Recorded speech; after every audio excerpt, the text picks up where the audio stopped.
Hello friends, வணக்கம். Welcome to Sargunas சமையல். இன்றைக்கி நம்ம சேனலில் அட்டகாசமான சுவையில் புதினா தொக்கு தாங்க செய்ய போகிறோம். இந்த ஒரு தொக்கு செய்து வச்சுக்கினா போதுங்க, எல்லாத்துக்கும் சைடிஷாக வச்சு சாப்பிட்லாம். அருமையாக இருக்கும். அவசர காலையில் இந்த தொக்கு ரொம்பவே உதவியாக இருக்குங்க. எல்லாருமே விரும்பி சாப்பிடுவாங்க. இதை செய்கிறதும் ரொம்பவே ஈஸி தான். இப்போ இந்த தொக்கு எப்படி செய்யுதுன்னு பார்க்கலாமா? அதுக்கு முன்னாடி நம்ம சேனலை இப்போ தான் முதல் முறையாக பார்க்குறீங்கன்னா சப்ஸ்கிரைப் பண்ணிக்கோங்க. இப்போ வாங்க புதினா தொக்கு எப்படி செய்யுதுன்னு பார்க்கலாம். இதை பண்ணுறதுக்கு ஒரு கட்டு புதினா வாங்கிட்டு நல்லா ஆஞ்சிட்டு உப்பு மஞ்சத்தூள் போட்டு 2-3 முறை அலசிட்டு நான் எடுத்து வச்சுருக்கிறேன்.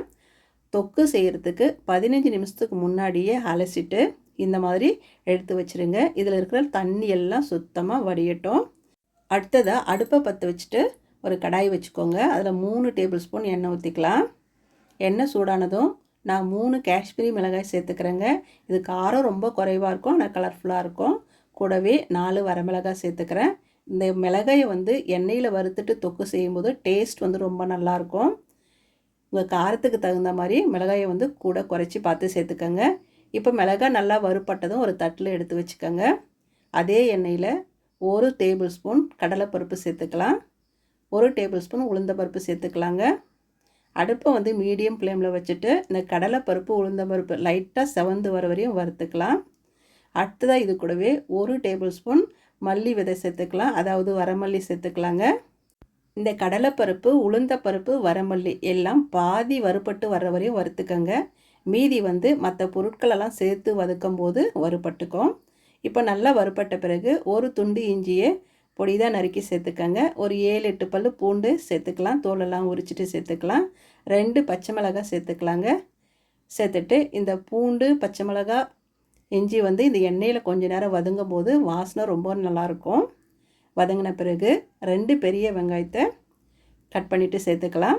இதுக்கு பதிலாக நீங்கள் சின்ன வெங்காயம் இருந்தால் ஒரு 10-15 சின்ன வெங்காயம் கூட சேர்த்துக்கலாம்.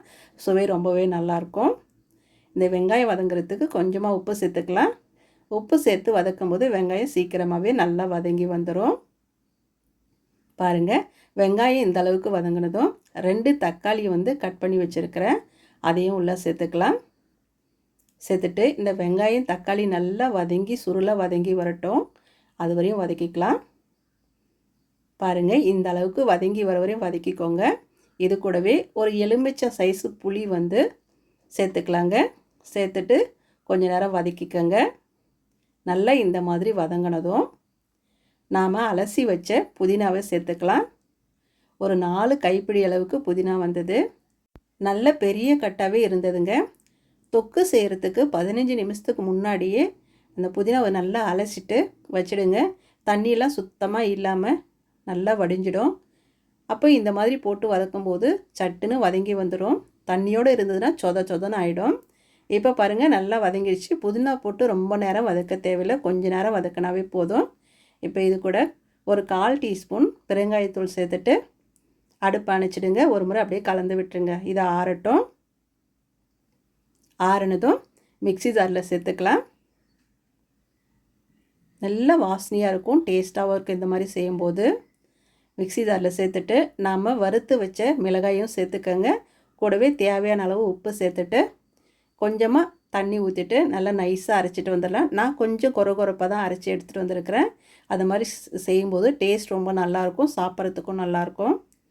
இதை இப்படியே கூட சாப்பிட்லாம், ரொம்ப நல்லாயிருக்கும். ஆனால் நம்ம தொக்கு தான் செய்ய போகிறோம். அதுக்கு அடுப்பை பற்ற வச்சுட்டு ஒரு கடாய் வச்சுக்கோங்க. அதில் 4 டேபிள் ஸ்பூன் எண்ணெய் ஊற்றிக்கலாம்.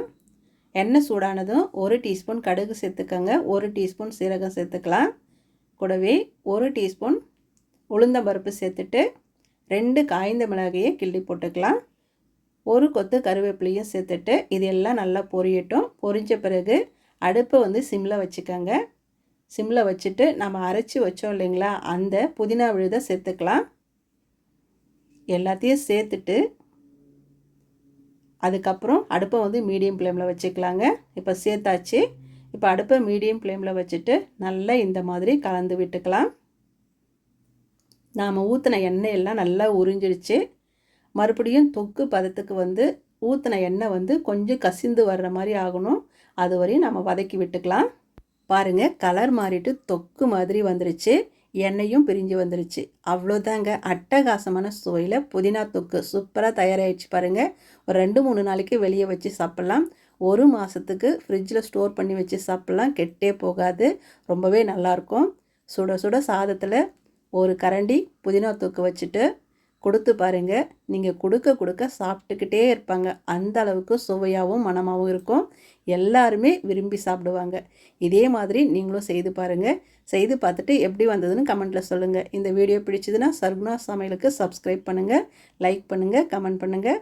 மறக்காமல் உங்கள் தெரிஞ்சவங்களுக்கு நிறைய ஷேர் பண்ணுங்கள். அப்படியே பக்கத்தில் இருக்க பெல் பட்டனை அழுத்தி விடுங்க. நன்றி, வணக்கம்.